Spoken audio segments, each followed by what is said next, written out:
My name is Rob Newton, Pinnacle Solutions. For those of you that don't know Pinnacle, we're a learning and development business that work on the development of soft skills.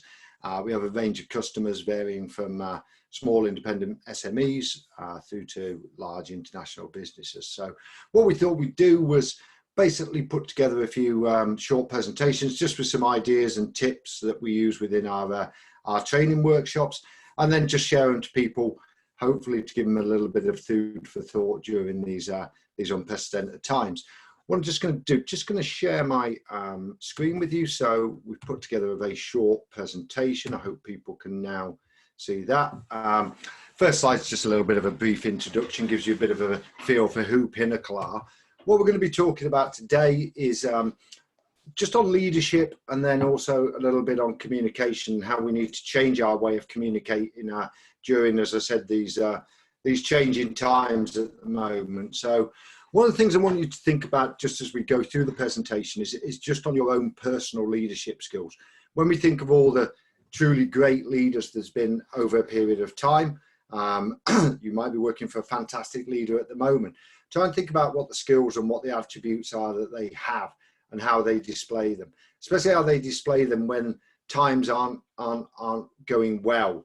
It's easy to be a strong leader when everything's going fantastic. Sometimes it can be very difficult when the chips are down or things are against us. The quote that we say there, you know, the true test of leadership is how well you function in a crisis. Well, really, you know, we've never had a crisis like this before in any of our generations. So it's so important now that we step up as leaders. So quick bit on leadership and just a bit of food for thought on that. You know, a time now, it's never been a time more than now where our people need strong leadership. We need to focus very much on our people. While we're all sat here as business owners, business leaders, we're focused very much, or thoughts are very much on the actual business itself. How are we going to get through this? How are we going to not really just make money, but how are we going to stop losing money? What's going to happen when we get to the other side? Our people will be thinking about things that are totally different. They'll be thinking about their families, their well-beings, how they're going to pay the mortgage. Are they going to have a job at the end of this? And it's so important that as the leader, we actually understand that, and we're empathetic to where their thought will be at the moment.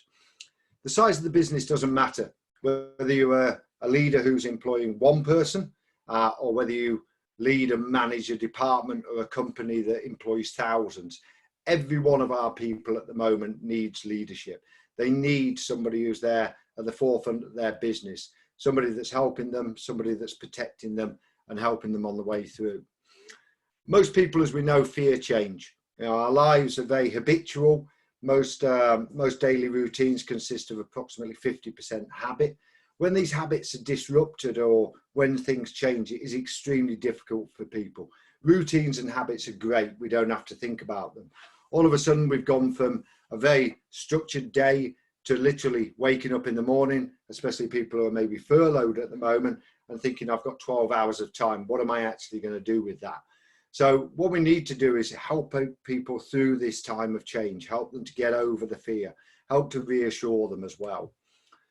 Well-being and mental health is a subject that's been around for many years now, but, you know, never as much as now has it ever been so paramount. Again, thinking about how our people are, you know, how is their well-being, how is their mental health, and thinking of them as individuals, you know, not as a collective. Every person at the moment will have a different need for help, for support from their direct boss, from their leader. So we have to think about that.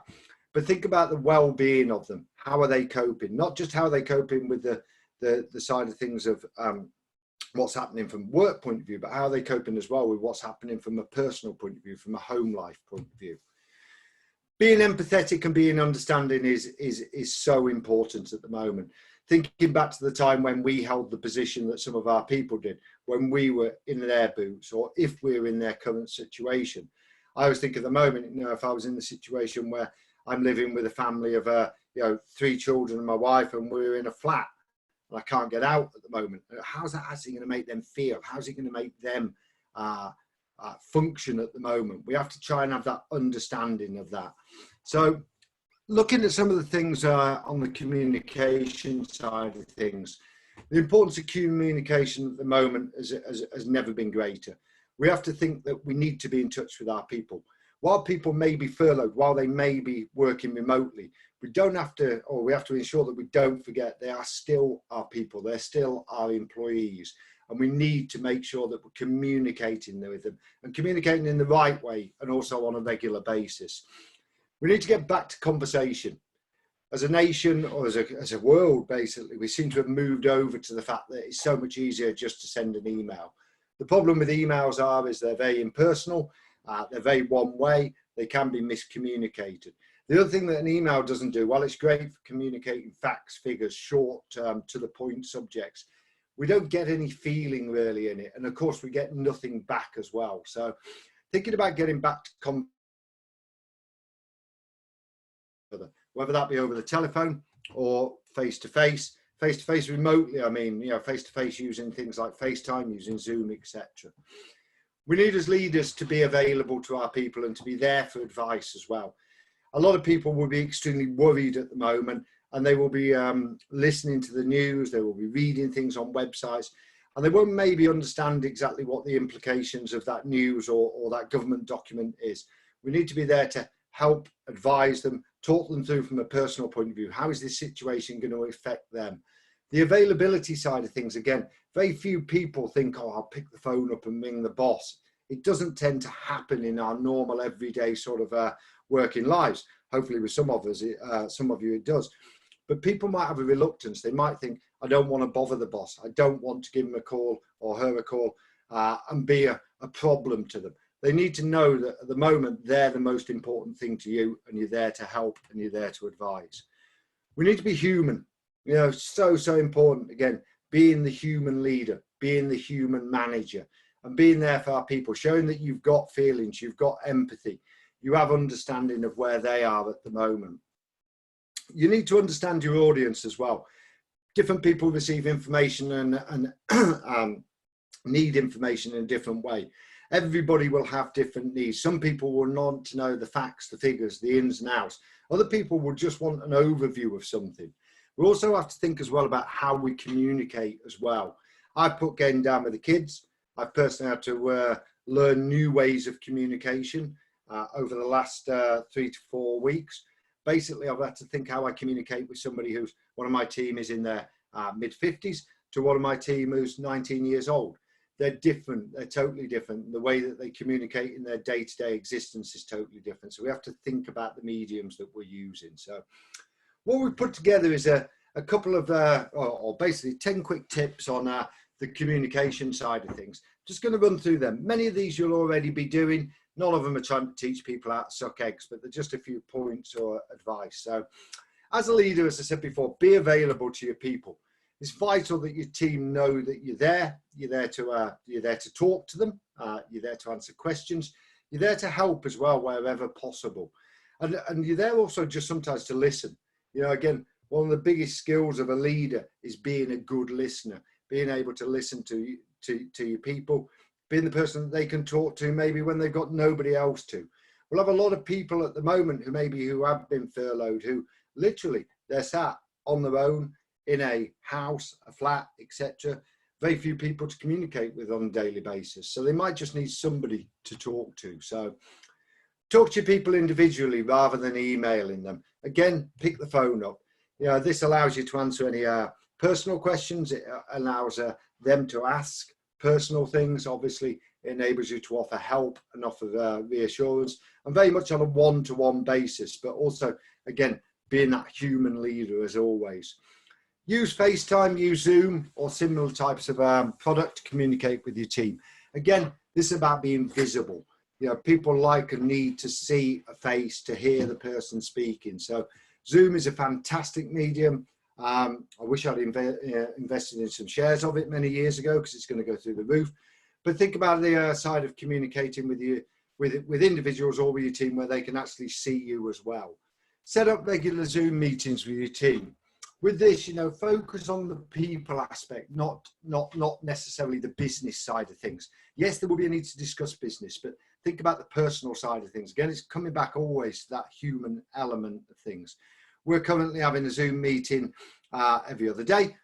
which we just get the whole team together. Each can see each other. They can share a bit of what they've done in the evening, share a bit of what's happened on the telly or what box set they're watching, etc., etc. Encourage your team to use this time to learn. Even if people are furloughed, they can still learn at the moment and continue to learn. So think about how you can encourage them, direct them to websites where they can improve their skills, improve their knowledge, so that when we do get back to normal, they come back as a stronger and a more rounded individual for working for you. A couple of tips now on things like breaking down the company policies. So where we have massive documents from the government or people have seen things on news, think of how you can break those down into understandable chunks for your people. Think about as well sending a recorded video message to back them up. So make them easy, make them understandable, take out some of the jargon, etc. Be empathetic. Think about your people and how each of them is affected individually by this. Everybody will be affected differently, whether they've got a family, whether they've got friends, their age, whether they've got older relatives that they're worried about at the moment. Just think about them from their point of view. Put yourself into their shoes. Set up a team WhatsApp group. This is a great thing. Very simple, very easy on your phone. You know, keep it light-hearted, not to discuss business or talk about what orders are or etc., but just for people to have a bit of interaction, a bit of fun. You know, doing things like getting people to list the top five films or what the favorite recipe is, what cocktails there are, etc., etc. So again, something that just develops a bit of interaction. We've personally, I think this is a great idea, is we're doing a weekly quiz via Zoom. Many are available online. There's tons at the moment. We use one that's called Joe's Pub Quiz. There's something like 190 different back versions of that, so you can use them. Just gives a bit of fun. Also gives people a bit of an ability to win something and have a bit of bragging rights with their colleagues. So put out website links that you think might help people. And again, think outside the box. Don't think from a work point of view. At the moment, people have got to exercise, haven't they? So sending out things like staying active, links to things like Joe Wicks, who's now got, I think, nearly 1 million people doing his workout. I've been doing the Green Goddess. I think she's absolutely fantastic every morning on the telly. Think about things that can help them stay in touch, different apps like advising people about house party, Zoom, FaceTime. Some people might not have experienced these different media ways of communicating. So stay informed, you know, share government websites with the facts and the figures on and things like that, things that will help them. Stay fed. Everybody all of a sudden's got to cook and they can't get as many takeaways or go out and eat as much. Sending out websites or recipes to members of your team. You know, these are things that, again, that just show that you're human, show that you're normal. Getting people to stay entertained, you know, again, just letting people or sharing links to fun, interactive websites or, you know, like I said, different series, things that like that. Just again, enabling people to think of what they can use their time for. So they're just a few tips, but and just to sort of summarize at the end of it. So our people, as we said, need strong leadership more than ever at the moment. It's an absolutely humongous thing. They need to see us as leaders, and we need to be able to offer empathy, compassion, availability. Huge thing is reassurance at the moment for people, but also the help and the advice. In addition to that, you've got to, as leaders, have that belief. You've got to show that you believe that we are going to come out of this on the other side. And when we do, you're going to have the strength, the vision, and the strategy to make things get back to normal, and for your businesses or their businesses to return to the strength that they were before and push forward. The strategy is really important. It's very difficult at the moment because we don't know what's going to happen, but your people need to think that you do know or you do have a plan. We hear it on the news all the time with people saying, no, what's the exit strategy? What's going to happen in the future? People need to know what the future holds for them if we can let them know at all. What will you get back out of this, from doing this, from investing the time out of it? I mean, one, you'll get a feeling of self-motivation and self-worth personally, but you'll also get a huge future commitment from your people, and you will get the respect. The managers and the leaders over this period that show that human element, that care about their teams, they'll be the ones that will be remembered when everybody gets back to normal and when people get back to a normal day-to-day working life. They'll be the ones that people will talk about when thank goodness we can all go back to the pub, and they will say what their boss did for them during these difficult times. Never forget, any company or any business is just a collection of people working to a set of common goals. No people, there's no business. So we have to think about that. When we're all back, the most important thing, as always, within any company will be our people. And it's so important to remember that. Okay, that's it. I hope you've taken a few ideas from it. I hope it's been useful. Basically, if you want a PDF copy of it, I'm more than happy. Just send me an email. We'll also upload it to our web and YouTube. Hope it helps. Any feedback I'd love to hear, just if you'd like to send us anything. As always, keep yourself and keep your family safe, and let's hope that we're all going to get out of this and come out the other end stronger than ever. Thanks, Rob Newton, Pinnacle Solutions.